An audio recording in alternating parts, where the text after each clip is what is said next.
Hello everyone, Linda Joy here. Welcome to another video. Today I am going to be using penny black stamps along with Copic markers to create this easy, no fuss card. I will be using penny black stamps, the Cling Set Softly, the Clear Set Special Thoughts, and the Cling Set Collage of Wishes.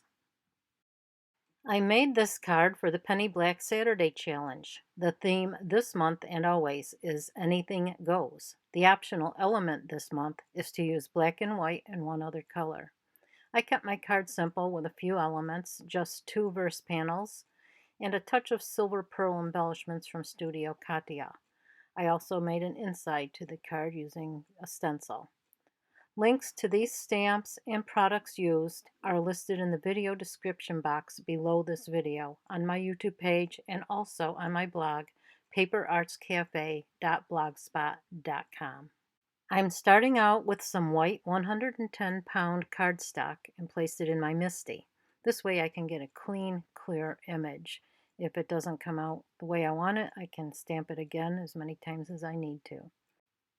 I'm stamping my image with VersaFine Clair Nocturne ink. This is my favorite ink to use when I'm stamping images. It always leaves a dark, crisp line. Now I'll be coloring the flowers with Copic markers. I chose 3 shades of orange, YR02, YR04, and YR07. I will color the first 2 petals in real time, then speed up the coloring portion of the rest of the petals. I like to color 1 petal at a time rather than doing step 1 on all of them and then step 2 on the second, and etc. I find for me this process works best. It allows me to change the way I color each petal. I start with the lightest color and color the entire petal. Next, I use the darkest shade where I want the darkest part of the petal to be. And then I take the medium shade to blend the lines between the dark and the light.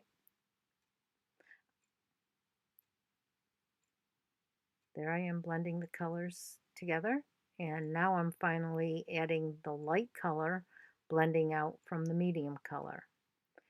I often use a flicking motion to give the shading a more gradual blend from the dark to the light. And finally, you'll see me adding some colorless blender, the 0 marker, just to bring in a little added highlight.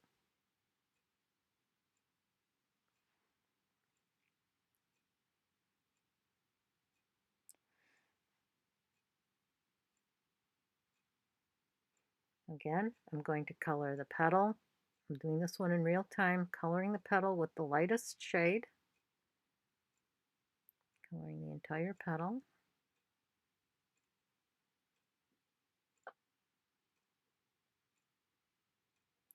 Now I'm going to go in with the darkest,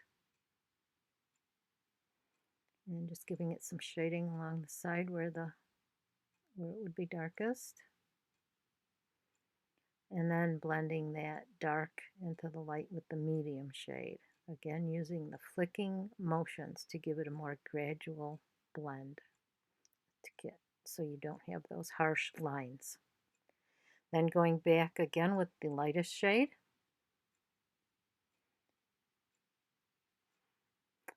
And then finally with the 0 marker to give the colorless blender to give it some highlight. I repeat the same process on all of the petals. Sometimes I add more dark, sometimes I give the petals more of a light color.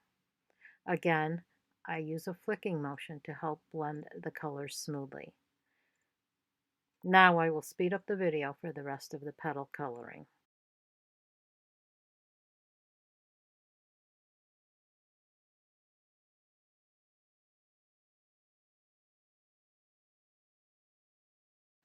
I will repeat the same process for the leaves. I'm using 3 shades of gray, TO, N2, and N4, along with the colorless blender.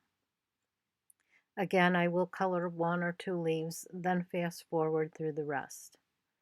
So I start out with my light color and color the whole leaf. And I also color the tops of the petals. Then I'm going to switch to the to the dark color and add the shading. This time I'm doing 2 or 3 leaves at a time. So now the dark for the shading, where I want the darkest color to be.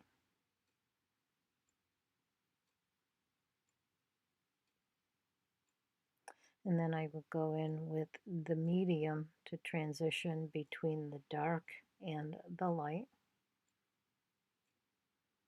And again, see me using those flicking motions to pull the medium into the dark and the dark into the medium to give it a gradual blend so you don't have those harsh lines between the colors. And then I will go back with the light and pull out from the medium. Notice I don't go all the way back up to the dark one. I just pull from the bottom of the medium one, and sometimes I actually go the other way around from the light into the medium, which I'm doing there. Now I'll speed up the video. Oh, I forgot. I went back in with my colorless blender. Now the colorless blender takes away color, and that's how it adds a little bit more white for the highlight. Now I'll speed up the video for the rest of the leaf coloring. So I finished coloring the rest of the leaves in the same fashion as I did the flowers and the previous leaves. And there it is all colored. Now I'm going to add the verse panels. So I stamped the verses onto some scrapped white and added that to a scrap of slightly larger black.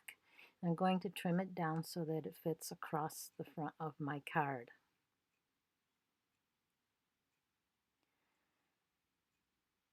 Because I didn't want it to cover up this flower here, I am going to cut that with an X-Acto knife so that just the bottom part of it, so that I can take that little bottom part of that petal after it's cut out and overlap it over the verse panel once I get it onto the card. So there you see how I popped it up, and I'm getting it ready to add the verse panel underneath it. First though, I'm going to take the black Faber-Castell pit marker and go along the white edges where I cut it with the X-Acto knife. That's just one of those little touches that really adds so much. It's those little attention to detail things that really make your cards stand out from others. So this just adds the line back in. Now I'm putting the panel back on. I use the Tombow multi glue. I like the way that it works, and it's always done well by me, so that's one of my favorite glues to use. So there it is, all tucked in there, and my little petal has a little dimension to it because I curled it up.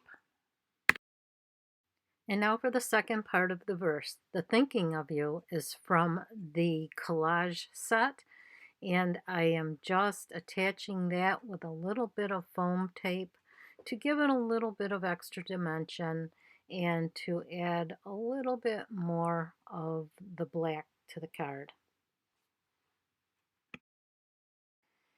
In my last video, I showed you how to use a T-ruler to get a verse straight in the Misti. Now I'm going to show you how to use it on a card when you have an extraneous piece to attach to get that straight. So here I am lining my T-ruler up with the right side of the card, and that's going to give me a very straight line. And now I just attach my verse right over the top of that, and that way I'm assured that it's straight.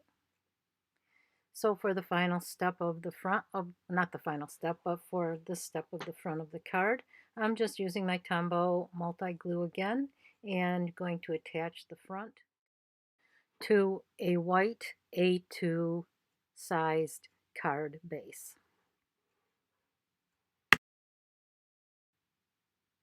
And now onto the inside of the card. I'm using Distress Ink, Hickory Smoke, and Spiced Marmalade because no card is finished without an inside.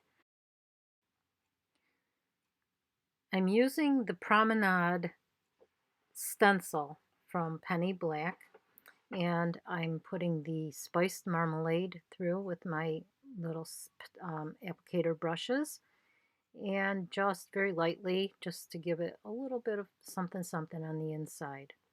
And then I'm going to clean off the stencil so that I don't transfer the color, the orange, to the black, or I'm sorry, the gray. And then I'm going to do the same thing with the gray. And just add that to those three little flowers along the top.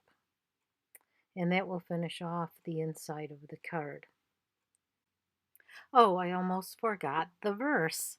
The verse is from the Penny Black Special Thoughts Clear Stamp Set. And I'm just stamping that again with my VersaFine Clair Nocturne ink and just heat setting it so that it's dry.